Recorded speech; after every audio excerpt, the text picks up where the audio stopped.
For a children's franchise about racing, The World of Cars has a surprisingly high death count. Mostly in Cars 2, with both the villains and heroes blowing people up left and right, but also in some of the other movies, like Planes, where a troop of military planes gets shot out of the sky during World War II, and mostly all die. And it's not gruesome deaths, well, mostly, but it's still a lot. But what's more interesting is a large number of not deaths in the series. These cars got their engines blown up and seem fine. This guy's engine was so busted he can't drive. This guy looks like this and is still somehow talking with words that aren't just ow over and over again. Dusty from the Planes movies almost dies in both movies. In one, he sinks into the ocean and comes out looking like this, and in the other, his gearbox fails because he's been pushing it far too hard for far too long. Now, in the real world, a vehicle can just have all its pieces replaced, and while you may have a Ship of Theseus situation, by the end you can have a working machine. But the world of cars is not the real world, and these are living creatures.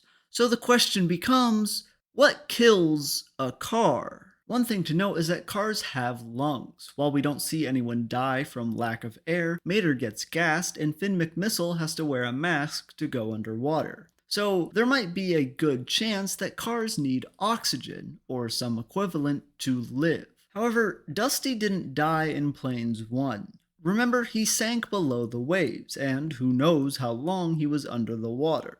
Now, I'm not an expert on drowning, but I'm pretty sure it doesn't take that long. What would probably take a bit is finding a tiny plane lost in the middle of the ocean. So while air seems important, a lack of it is not necessarily life-threatening, as is a lack of a working engine. Like I said before, Cars 2 shows this pretty well. First, with this guy whose engine is busted and for some reason keeps trying to drive, but does manage to talk and seems pretty fine. And of course, there's all these guys whose engines blow up and seem fine. However, of course, a big enough explosion will kill a car. This makes sense. A big enough explosion will also kill me. We see this especially with the American spy in Cars 2, who gets captured and gets his engine blown up, but because reasons, that explosion is bigger than the others and he dies. And while I suppose it's not technically confirmed, presumably all these guys died too. And Mater has a bomb on him which, if it had gone off, would have killed everyone around him. And it's not just explosions. Fire, and presumably just general massive damage to the mechanics of a car, will probably kill it. Just like how Blade from Planes 2 seems to be dying due to fire damage to his hydraulics, which doesn't sound like something that should destroy the rest of a vehicle, but to be fair, I know less about the internals of vehicles in the real world than I do about the internals of humans. But that brings us back to car parts. Just like in the real world, vehicles can get their parts replaced, or, in some cases, fixed. And in some cases, like Blade, and technically also Dusty in Planes 2, it seems that for the vehicle to live, those parts need to be replaced or fixed. Weirdly, however, this isn't always the case. In Planes 1, Dusty doesn't die, though without getting a lot of parts replaced, including his face, he never would have been able to fly again. And, like I mentioned previously, even not having a working engine doesn't seem to kill you most of the time. So, in my mind at least, there seems to be some inconsistencies in car parts and death in the world of cars. But there's also another thing to bring up here. Where car parts come from. See, both Planes 2 and Cars 2 deal a lot in vehicle parts and the lack of manufacturing for some of those parts. In Planes 2, Dusty's gearbox is about to bust, and if he tries to race again, he's going to die from it. At the time of the movie takes place, his specific type of gearbox is out of production. Long since discontinued. Can't even remember the last time I saw one. and Dusty and his friends spend the entire movie calling in as many favors as they can to try to find if there's a gearbox tucked away in storage somewhere. Now, this already brings up some weirdness. Mainly, why are those parts not being manufactured? Dusty is pretty young, so it seems odd that parts for him are not only already out of production, but have been for a long time. But, maybe it's just because in general, planes of Dusty's model are crop dusters and such, and thus don't usually need to get their gearboxes replaced because they're not exactly doing intense flying. Dusty is an anomaly, and just because he's famous doesn't mean the part manufacturers would keep making parts for his model just because some maniac decided not to do what he was built for. That's not a viable business decision. That argument does not work in Cars 2, where a main motivation for the villains of the movie is that they keep having broken parts and keep needing them replaced. The cars are lemons, or cars that have manufacturing problems and thus keep breaking down. And for some reason, there's nothing that causes them to go and have better parts that don't break down get made. Now, I may be showing my lack of car knowledge here, but hear me out. These are oil tycoons. They are extremely rich. They are rich enough to look nice and just get casually pulled around by tow trucks. So why, if car parts are made like they are in the real world, where there are companies in the private sector that make parts, why are there no manufacturers that create these parts? It would seem like a sound investment considering there are clearly a lot of very rich people that would most likely want to be actually able to consistently drive. And even if someone didn't come up with that idea from outside the lemon community, somebody inside probably would have and invested their own money into making that happen. Even if the government runs part manufacturing, why haven't the oil tycoons just paid the government to make it happen? Show me a US government that doesn't support saving the lives of one of the richest lobbies in the country, and I'll show you a liar. Even Fillmore, who admittedly probably isn't the best car to get good information from, says oil companies have a grip on the government. So I'm considering that canon. So this all begs the question, who decides what car parts are made and which ones aren't? Because, as we see with Dusty, whoever decides that is, in part, deciding who lives and who dies. But if we're looking at where car parts come from to see how they die, it may be beneficial to look at the other end of a car's life and try to figure out how cars are made in the first place. This is even harder than trying to figure out how to kill a car. I mean, how cars die, but let's go through it. Cars have mothers. We see this with Francesco from Cars 2 and his mom, who, interestingly enough, is an older Formula One model, the same type as Francesco, and the fact that Lightning calls Crew's mom as a joke in Cars 3. They also sometimes have uncles, as is the case with Luigi's uncle in Cars 2. They even have siblings. Often, this seems to come in the form of twins, like the twin fans of Lightning that flash him in the beginning of Cars 1, or the twin plane henchmen in Planes 1. But in Cars on the Road, a series that will become increasingly important as this video goes on, we see that not all siblings are twins, and, even weirder, they don't even have to be of the same type of car. Tow Mater is a tow truck, and his sister, Mato Mater, is very much not. So that's weird. Also, from what I remember, there doesn't seem to be a single mention of a father in the entire series. Now, that doesn't necessarily mean that dads don't exist. After all, romantic relationships exist, and as Lightning in Cars 1 and plenty of the characters in Planes 1 prove, cars can get horny. So there's gotta be a reason for that, right? Well, see, while cars can get horny and a scene in Planes implies that sex exists, that doesn't necessarily mean that's how little cars are made. See, the terminology for the beginning of a vehicle's life flips between born and built during the franchise, and while they could mean the same thing, whatever that means, the term built doesn't seem to imply sexual reproduction. So let's try this from a different angle. Instead of talking about where cars come from in an individual sense, let's look at where cars come from in a societal sense. See, there's a bit of an issue when we start to look at old cars and such. The model of cars in the world of Cars runs pretty parallel to the real world when it comes to the age of the car. Younger cars like Cruz Ramirez look modern. Lightning and that range look early 2000s. Even older vehicles like Doc Brown and his racing buddies are yet an older model. And the oldest car we see, Lizzie, is an early 1900s model car. And, importantly, cars do not change model as they age. They've always been that model, as we see in the episode of Mater's Tall Tales, Time Travel Mater. Now, this is good and all, and makes sense in the sense that the living cars of a certain age are the equivalent real-world model. But there comes a problem with that. See, cars in the real world haven't been around that long. In fact, they've only really been around for about 150 years. Meanwhile, society has been around for a few thousand, and humans have been around even longer. And considering society in the world of cars is very similar to real-world society, it follows that car society has existed for the same amount of time. Which, of course, brings us to the question, since the world of cars seems to follow the real-world timeline, what did cars look like before there were cars in the real world? Things get potentially better when you consider things like trains. Trains came before cars, almost 200 years before, which is a decent portion before, but not enough to make a dent in the grand timeline of society. Also, trains can't go everywhere, only on a track, which makes things weird.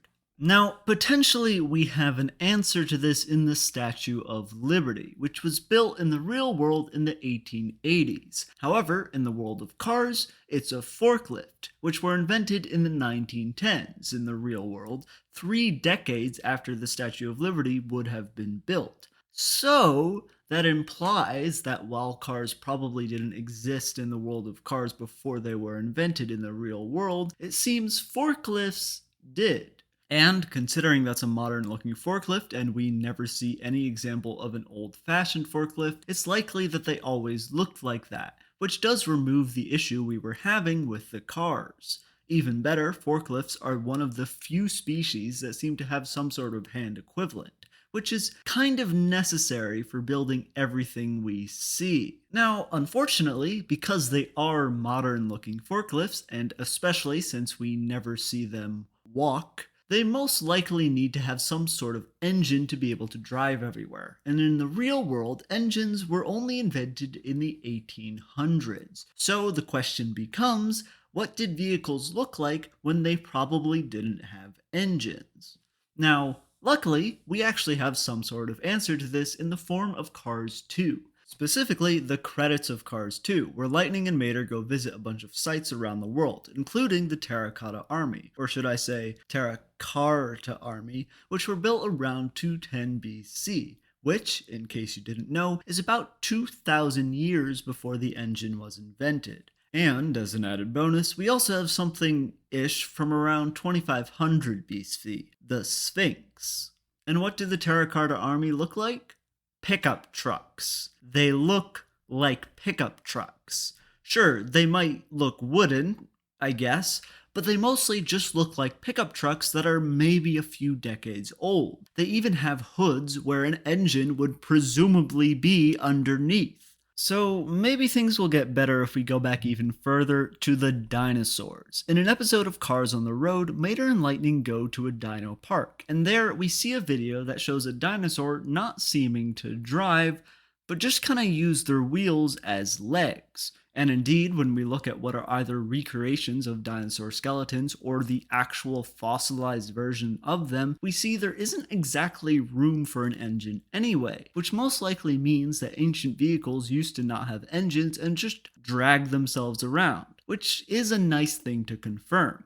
Unfortunately, looking at the dinosaur skeletons causes other issues, because they look like this, and that is not old enough. Like, it looks old, but that's mostly just because it's rusted. It doesn't look prehistoric old. Besides the fact that it looks like it's made out of sheets of metal, it has suspensions. Who is manufacturing suspensions in dinosaur times? And this also brings up a general point about animals in the world of cars. They exist as vehicles, which, while this makes sense from the perspective of this world would be even weirder if the animals were normal and the human equivalents were cars, the fact that they are vehicles means that someone, or something, is manufacturing vehicle parts for animals, or at the very least, building the animals, or whatever happens at the beginning of these creatures' lives. And while there's a chance that animal vehicles in the present day were created by human vehicles, especially since the deer of today seem to be almost the same species as cow equivalents, that doesn't work when we consider dinosaurs, which existed before the human cars ever did. And presumably even longer before human cars would have had the technology to make vehicles. So, again, I must ask, where are these dinosaurs coming from, and why do they have suspensions? Things get even weirder, again, in Cars 2, where it's revealed that, turns out, current day cars run off of oil made from dead dinosaurs, just like they do in the real world. Thing is, in the real world, the oil comes from all sorts of ancient biology, like dinosaurs. Which brings us to another question, and that's, what even are cars in the world of cars? Now, at first glance, the answer to this is obvious. Cars are cyborgs. They've got the machine part and the biological part. Cars on the Road even shows that they have brains, as the zombies in a movie Lightning and Mater are a part of have brains coming out of their tops. And Planes 2 shows that cars sometimes need glasses, which most likely means eyes can go bad. Though I guess it is possible that they just sometimes get manufactured poorly, but I don't like the idea of eyes being manufactured. And I was feeling pretty good about cyborg cars until I saw this. This is a slab of wood with some paper and some googly eyes. Not only does it not have meat, there's nowhere for the meat to even go. And it has little child slabs of wood to parent too. But then again, the slab of wood is technically biological. It's just not animal. It's just generally, as far as I know, trees, like the ones we see in the world of cars, don't have the ability to move around like animals do. Things get even worse when you start to look at the outsides of cars, part of the machine part, and see how they morph and twist with the vehicle's movements. And sure, maybe a really well-made cyborg could have that, but that still doesn't explain the dinosaurs. Because here's the thing, we see what current day cars think the dinosaurs looked like, and there's no biology there. And while it's possible that's a joke about what people thought dinosaurs looked like for a long time in the real world, with barely any muscle and fat, presumably they still thought there was something under the skin, because we have general rules about biology. So presumably, whoever in the world of cars came up with how dinosaurs look would also know what's necessary for a vehicle to function and live. So if dinosaurs don't seem to have biology, besides the fact that the guy in Cars 2 was either lying, which considering he was the antagonist would make sense, or just didn't know better, and oil in the world of cars is actually just plants, like most of it is in the real world, I'm pretty sure, that means that it's impossible for the vehicles in the world of cars to be cyborgs. Which means we have to look at some videos I haven't actually mentioned in this series yet. There's a series of short videos that take place in the world of cars called Cars Tunes, and one of them is a story where Lightning and a bunch of hooligans take the wrong track and get horribly lost in some unpleasant areas around Radiator Springs, while Mater and the residents of Radiator Springs have a nice drive down the actual track and see some of the better sights around the area. Because every time Mater and Lightning are in a short story together, Lightning has the worst time of it because Mater, well, we'll get to that. There's technically more context to the story, but the important thing is that Mater and the residents of Radiator Springs go to a cave called Taillight Cave, where there's a bunch of stalactite and stalagmite looking rocks that shine like taillights. And while that could be odd, there are bioluminescent rocks in the real world, so it's not unreasonable. What is a lot more unreasonable is the parallel cave that Lightning and the hooligans end up in, the Tailpipe Cave, which just has genuine tailpipes in the floor and ceilings of the cave. They're not rocks that look like tailpipes, they are tailpipes, and they even exhaust on everyone in the cave, which means not only are they tailpipes, they're working tailpipes. This, in our world, makes no sense. However, there's been an interesting evolution of our understanding of aliens recently.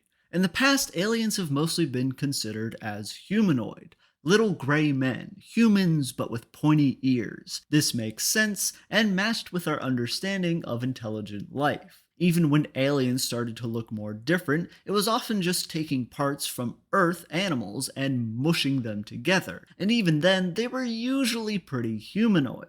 Only recently have we begun to explore the idea of intelligent aliens whose biology is so far from ours and that which we know that it forces us to completely change how we understand intelligent life, and indeed life in general. And at least in those circumstances, we have some baseline for what we know about biology currently. We have some understanding of the laws of our universe. The world of Cars is not our universe. There are no humans. There are no cars that humans get into. There are only cars with a capital C. The biology of cars doesn't need to match anything we have because it has nothing to do with what we have. Life in the world of Cars isn't just things that we would expect life to be in, like plants and animals. It's in the ground. Literally growing from the ground if this scene is to be believed. It's in the metal. The idea of replacing parts in a car would probably best be understood as getting an organ transplant, but it's different. They don't have to worry about those pesky white blood cells and other things that might make the transplant cause issues, but it doesn't make it any less of an organ for the user. It's just that in the world of cars, organ transplants are as common as getting a haircut. So that's what cars are. They're living metal and they come from the ground. Or, I guess in some cases, and this is mostly just a guess, they grow on trees. This partially explains things like why a helicopter would be working out, and how apparently this character used to weigh less. And, importantly, why dinosaurs are able to look as they do, but still have the biology to become oil. But more importantly, if that's the case, that means there isn't really any sexual reproduction, or, interestingly enough, asexual reproduction, which means at any time there's parents, those parents are through some form of adoption, which explains things like Mato and Toe being siblings. You don't have to be part of the same vehicle model to be part of the same family because you're all just adopted anyways.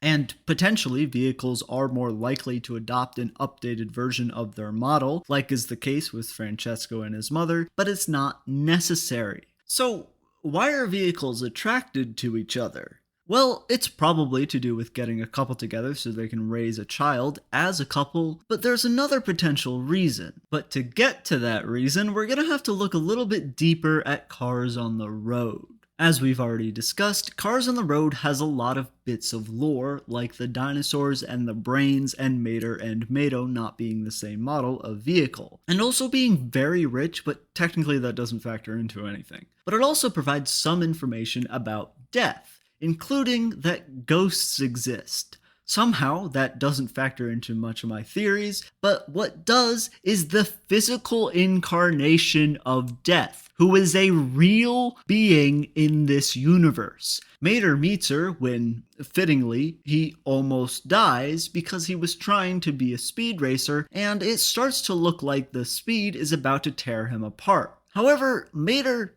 doesn't die, even though Death tells him he's supposed to, and instead he tricks Death into closing her eyes. How about we match wits? Close your eyes. How many tires am I holding up? Well, it can't be more than 4 or 6. Huh, hey, where'd you... Hey! And his soul escapes back into his body, and he's fine. Now, this is a lot. First off, you know how we say the eyes are the door to the soul? Well, apparently, in the world of Cars, the door to the soul is driver's side. I'm pretty sure this is the only time we see a car door open, though weirdly we do see an implication that these cars lock their doors, which doesn't make any sense, which means I could consider this body horror. Not as much as something we'll talk about later, but still.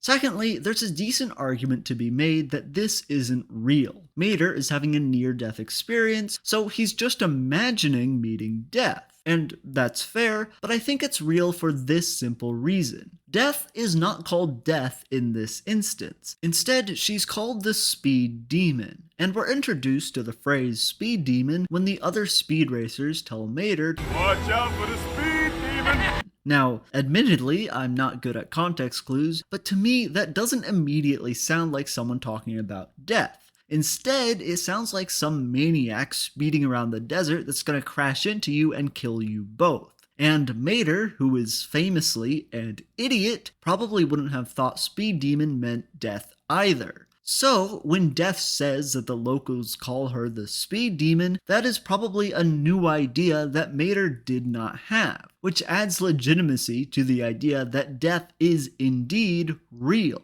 And you may think I'm just an idiot, but counterpoint, shut up. Thirdly, Mater tricks Death far too easily. Did you see that clip? That's stupid. And she just lets him go too. Not a care in the world. That's not important right now, but just remember that. Fourthly, Death appears as a land speed racer in this episode, but she can clearly change forms as she sees fit, as we see a statue of Death in the episode with all the ghost cars. Fifth, and most importantly, we actually have a very simple answer now to how cars die. Death decides it. See, when Death and Mater meet, it doesn't exactly look like Mater is dead yet. You can see his body, and it's pretty much still fully intact. And when his soul enters his body again, he's not horribly injured like you would expect from somebody who should have died. In fact, he's completely fine. What this means is that Death took Mater's soul out of his body before he died, which means that Death is the one that decided that Mater should be dead, instead of her just being someone that leads you to the afterlife. So, while yes, destroyed parts and such make it likely that you'll die, what really decides it is death. And all the mortals in the world of Cars are just victims of Death's whims. This could also explain why ghosts exist at all, as Death could have decided that they shouldn't actually be dead and didn't bring them to the afterlife, but they didn't have a body to go back into for whatever reason, so they just kind of exist.